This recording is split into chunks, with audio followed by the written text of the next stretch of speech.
That seems to be a little bit intrusive. Then you are home. The Valley's News Talk and Podcast. Talk Central Phoenix. And now, back to more of the Chips and Salsa Show. Which of the Latin countries are you from? The one with the Civil War, the one with the cocaine, or the one with the fancy hats? We are ready for the second half of the Chips and Salsa Show. Thank you very much, Chipsters, and everybody watching or listening to us. I'm Alice Lara with Sergio Arellano, the Hispano Republicano, or The Surge. Or The Surge, Sounds yes. good. Now, normally... Whoa. Whoops. There goes Steve. I thought that was going to work. You know what? It didn't. Okay, well, you know what? We don't want you to fall again. We'll fix that later. Yeah. He's gone anyway. Normally... The other guest host is Don Jorge, but Don Jorge is working elections, man. So he will be back here in a couple of weeks, and... Man, that's hard work, the whole elections thing, right? Oh, yeah, he's a troubleshooter. So many causes, so much ballot harvesting and shady stuff happening. We need him there. We'll have to talk about that also. Right? But we do want to, that reminds me, and thank you to Julian behind the screen, owner and founder, creator of Central City Radio, Talk Central Phoenix. Whoop. On election night, what we're going to be doing, and I hope you can join us that night, is we'll be down at the Latinos for Trump Center, and outside we're going to be having, doing the broadcast there. Wow. So we can talk to people coming in and out of there, and our next guest, we're going to invite her as well, too. But join us if you can. And the Latinos for Trump Center is at 24th Street and Baseline in South Phoenix, and that's 2070 East Baseline. So it's right by the B of A. You've been there, Sergio. Isn't it nice? Big. Oh, yeah. It's really better than nice. what we started with, that's for sure. Oh, yeah. So now we have another candidate. We are just thrilled, man. 2 more weeks. And we're so excited. Legislative District 18 of Arizona. It's the other side of the mountain from South Phoenix. It is, yeah. And we have Suzanne Sharer. Did I say that right? Yep, you are. Awesome. Welcome to the Chips and Salsa Show, ma'am. Thank you. Thanks for having me on.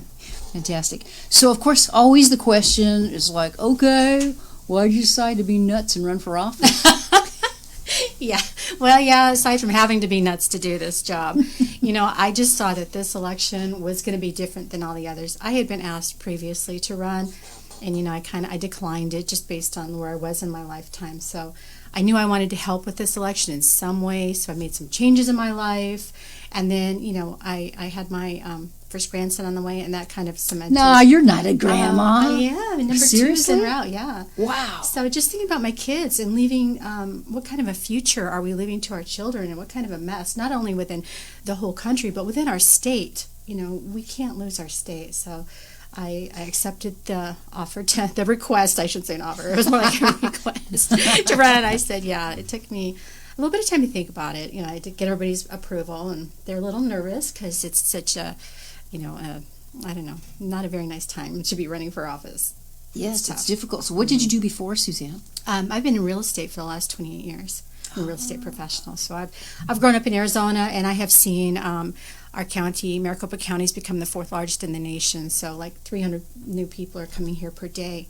So that's another thing. With that kind of growth, we have to have people in here who are going to hold fast to Arizona values and keep us, conservative and not change us to our neighbors to the west and bring in all those crazy California. Yeah, don't California my Arizona. Exactly. Yeah. Build the wall between us and California. Yeah. We were talking before we started during the break, and I remember not too long ago, I think, I don't want to say his name wrong, if I think about it, break, I'll go. And he was crunching some numbers and doing some analysis, and evidently LD18 is very reflective of the way that Maricopa County votes itself. So I'm very curious to see what's going to happen, because that tended to be a pretty conservative district. It's a big chunk of Ahwatukee and Chandler and Tempe, as you said. Mm-hmm. And so Sergio and I, what did we say? No pressure, but we better win. Yeah, we better win. The pressure's on. Yeah, it was pretty sad. We lost our district completely to the Democrats this past cycle, so we're trying to get it back. It's a tough road. It's pretty much a third registered Republican, Democrat to independent, so that independent vote's really, really critical right now. So we're hoping that now that we've kind of seen how the Democrats truly believe, some of their real platforms coming to light, we're seeing who they really are. We're hoping that we can bring the independents back home, and maybe some Democrats are going to walk away and realize that the policies we want to put in place are very family-oriented, very business-oriented, and, just like Steve was talking about, we got to take care of our schools, and that's one thing that, the Democrats have taken over that agenda, that narrative, and truly Republicans are the ones that have really been pushing for the pay raises and trying to keep that, whereas the Democrats have been all about the unions and providing money to the administrative staff and providing the money through the unions to candidates to keep influencing elections. And so it's been a vicious cycle, and we just got to get that narrative back on education. So what would you tell someone? I mean, you probably have been canvassing, although that's a challenge even in these COVID-19 days. Yeah. And when you're out there and you're talking to people, what are you hearing, and what is your argument for vote for me instead of the other person that's not an R? Right. So a couple of things I've heard is people aren't liking being locked up. They didn't like the shutdowns, and I want to open up our economy safely, but I want to open it up fully. I've met mothers who need to work, but they've had their children home in school, and they're very upset about that. They don't like the way that was handled. They want to see their, businesses open back up. I've talked to business owners who have, had to close down, and they don't know what to do. There's been restaurants around my neighborhood that have shut down.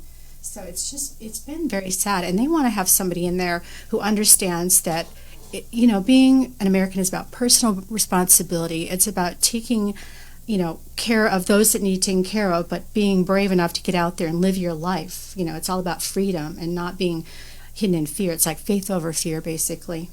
So that's what I tell them. I'll fight for him. My opponent, he was one of the first ones to sine die, which means adios, I'm going home. And they left, our constituents without a voice, without a leader, in some really unusual, unprecedented times.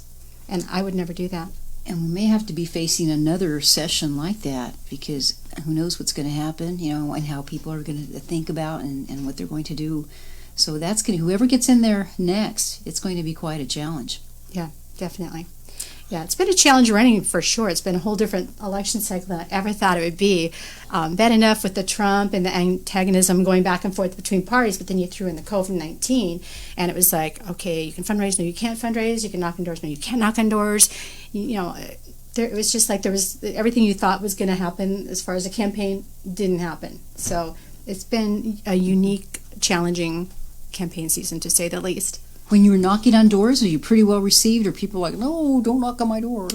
I think we waited a pretty fair amount of time, so we were very well received. I think there was one woman that was yelling at me and another woman, "Where's your mask?" I'm like, "In our hand. We're right in the middle of the street." So, but other than that, we got invited into people's homes, and they said, "No, we don't want a mask. Don't worry about it. We don't wear masks." And it's almost like this little secret society of we don't put on masks. So we're like, great, but we carried them with us, and we respected people, and I always respect people's if they're worried about the COVID-19, I would never hold that against them, or mask shame, or like what people do. It's their personal choice, and that's how I feel about it. What else is on your agenda? You spoke about jobs in the economy, obviously getting us back open. You talked about school funding and education. What else do you have that you're running on? One of the things I like to run on also is healthcare. I want it to be more accessible and lower the cost of that. I know I'm going to learn more about this when I get into office. I know there's a lot of trickiness to it, but I just know that from my perspective, getting the insurance rates back down. My son is he's got a lot of medical issues, so I've experienced dealing with him firsthand how hard it is when you don't have insurance, trying to find the care, getting insurance access or whatnot. So I just want to make sure that everybody has the medical help that they need, and keep pre-existing conditions covered, just like what Republicans are saying we're going to do. I want to make sure we do it. Have you run for office before? Never. No, this is my first time. Now, I've been involved in politics on different levels. I've been a precinct committee person for quite a while, which is like the very grassroots of the party. So if anybody wants to get involved, that's a very good place to start, and it is so important because that's where you vet candidates and you help out and you're working on the campaigns. And so it's very nice, and it's been a lot of fun. I was the second vice chair for LD18, and then I was first vice chair for Ahwatukee Republican Women. And I'm currently serving on the Ahwatukee Village Planning Committee. So you've been active in your community. Ahwatukee is it's so beautiful. It's just It's a nice neighborhood. Yeah, I've walked it before. It's so nice. Yeah, I do love it there. And it has its own unique set of issues right now, trying to keep it, the open environment that was promised when they built that. So that's kind of a challenge. And really, that's really the South Phoenix, because they're south of us, but we're considered South Phoenix on the other side of the mountain. Because people don't realize that actually it's Phoenix. It's just called Ahwatukee. Yeah. But you're governed by the city of Phoenix. Yeah. Everybody thinks it's its own little city. I'm like, no, we're Phoenix all the way. So what's the first thing, when elected, November 3rd, you go up there in January for session, what's the first thing you plan to bring up as one of your agendas? I would say right now it's making sure that we have the schools opened up safely and make sure that the parents have the choice where they want to have their kids in school. I talk to a lot of parents, and that's their frustration.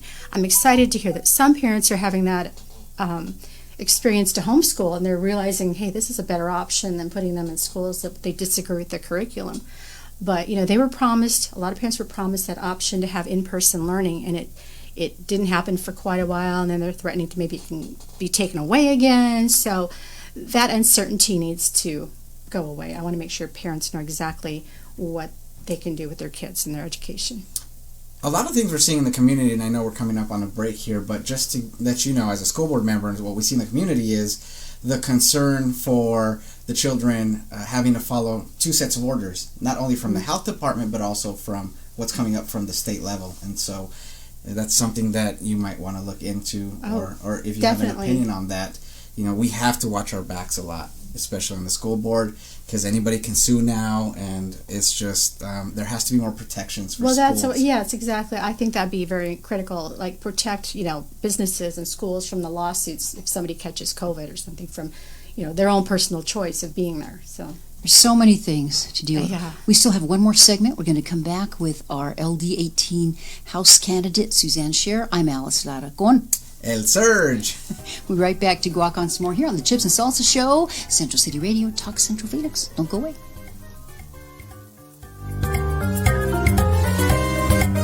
This is the Valley's News Talk and Podcasts. Talk Central Phoenix.